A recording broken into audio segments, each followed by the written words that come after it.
The night was cold enough to make even the city's brightest lights feel distant and tired, and as the rain slid slowly down the glass walls of the restaurant, the man sitting alone at the corner table felt emptier than he ever had in his life. He had everything money could buy: power, respect, a name that made people stand straighter when it was spoken, but in that moment, with a half-eaten meal cooling in front of him, he realized he had no one to share it with. And then, just as he lifted his glass, he noticed a small child quietly leaving something on his table, something so unexpected that it made his hands shake and his breath stop. Before we continue this story, take a second. If you believe in kindness, in second chances, and in the idea that even the smallest act can change a life, please like this video, comment your thoughts, share it with someone who needs hope today, and subscribe to Single Dad Diaries. Your support helps stories like this reach hearts that need them most. The man's name was Ethan Cole, CEO of one of the fastest-growing tech companies in the country, a man whose calendar was booked months in advance and whose phone never stopped buzzing. Yet that evening, he had deliberately chosen to dine alone. The restaurant was elegant, warm, and filled with quiet conversations and soft music, but Ethan barely noticed. His mind was heavy with memories he tried not to visit too often. Years ago, he had chased success with a hunger that left no room for anything else, and by the time he looked back, the people who once waited for him had stopped waiting.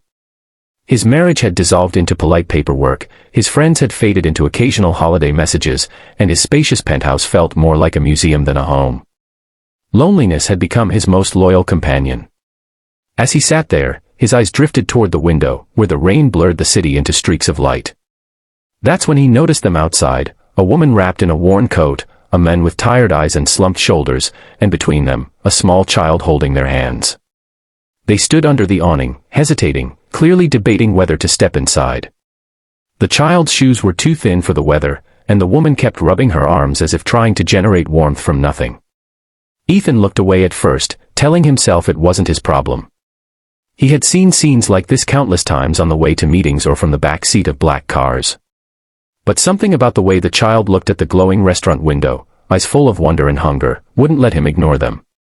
Minutes passed, and Ethan found himself watching the door more than his plate. Finally, the family stepped inside. The warmth hit them immediately, and so did the curious glances from other diners. The hostess hesitated, clearly unsure how to handle them, and the parents spoke quietly, almost apologetically. Ethan couldn't hear the words, but he recognized the posture, the subtle shrinking, the hope mixed with shame. His chest tightened in a way he didn't expect. Before he could overthink it, he raised his hand and motioned for the manager. What Ethan did next surprised even himself.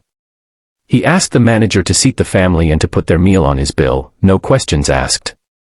He made it clear he didn't want attention or thanks. Just dinner. A simple request, yet it felt heavier than any contract he had ever signed.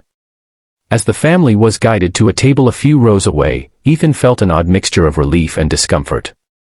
He told himself it was just a kind gesture, something anyone in his position could do. But deep down, he knew it was more than that. It was the first unplanned, human decision he had made in a long time. The family ate slowly, as if afraid the food might disappear if they rushed. The parents shared glances filled with gratitude and disbelief, and the child's face lit up with every bite. Ethan pretended not to watch, but he did. He noticed the way the child carefully wiped their mouth, the way they sat straighter, trying to be good in a place that felt far removed from their daily reality. For reasons he couldn't explain, Ethan felt his throat tighten. He remembered dinners from his own childhood, simpler times before ambition had taken over, when warmth came not from luxury but from togetherness. When the meal was over, the family stood to leave. The parents whispered something to the child, who nodded seriously. Ethan looked down at his phone, not wanting to make things awkward, but out of the corner of his eye, he saw the child walking toward him. Small steps. Careful steps. The restaurant noise seemed to fade as the child reached his table. Without a word, the child placed something gently beside Ethan's plate and then ran back to their parents, who quickly ushered the child toward the door. The family left as quietly as they had come. Ethan stared at the table, confused. His heart began to pound. Sitting there was a small, folded piece of paper, slightly crumpled, with a faint drawing visible on the outside. His hands trembled as he picked it up. For a man who negotiated million-dollar deals without blinking, this simple object felt impossibly heavy. He unfolded it slowly. Inside was a child's drawing, 3 stick figures holding hands under a bright, uneven sun. Above them, written in shaky letters, were the words, "Thank you for making my family feel normal tonight." Ethan froze. His breath caught in his chest, and for the first time in years, his vision blurred. That single sentence pierced through every wall he had built around himself. Normal. A word he hadn't associated with his own life in a very long time. He sat there long after the restaurant began to empty, the drawing resting on the table like a mirror reflecting everything he had lost and everything he still might find. That night, Ethan took the drawing home instead of leaving it behind like a receipt. He placed it on his desk, intending to move it later, but he never did. In the days that followed, he found himself thinking about that family constantly. Not with pity, but with a strange sense of connection. He began to notice things he had ignored before, the people sleeping in doorways on his way to work, the volunteers handing out food near his office, the quiet struggles hidden behind everyday faces. The world seemed sharper, more real, as if a fog had lifted. Ethan's life, however, didn't transform overnight. Loneliness doesn't vanish just because of one good deed. There were nights he still returned to an empty apartment, nights when success felt hollow and the silence pressed in on him. But now, there was also something else, a pull toward purpose. He started small, funding meals anonymously, supporting shelters without attaching his name. Each act felt like adding a brick to a bridge he didn't know he was building. Weeks later, Ethan found himself back at the same restaurant. He sat at the same table, unsure why he felt drawn there again. Part of him hoped to see the family, though he knew the chances were slim. They didn't appear. But as he paid the bill and stood to leave, he realized something important. The loneliness that had once defined him no longer felt endless.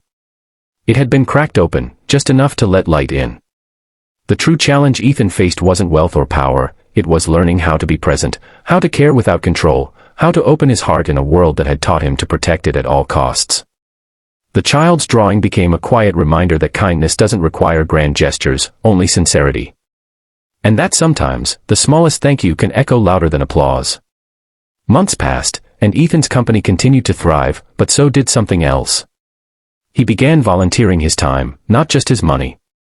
He listened to stories, shared meals, and slowly rebuilt a sense of belonging he thought was gone forever. He never saw that family again, but he carried them with him in ways that mattered. They had given him a gift far greater than gratitude, they had given him direction. Near the end of the year, Ethan framed the drawing and hung it in his office, not as a symbol of charity, but as a reminder of humanity.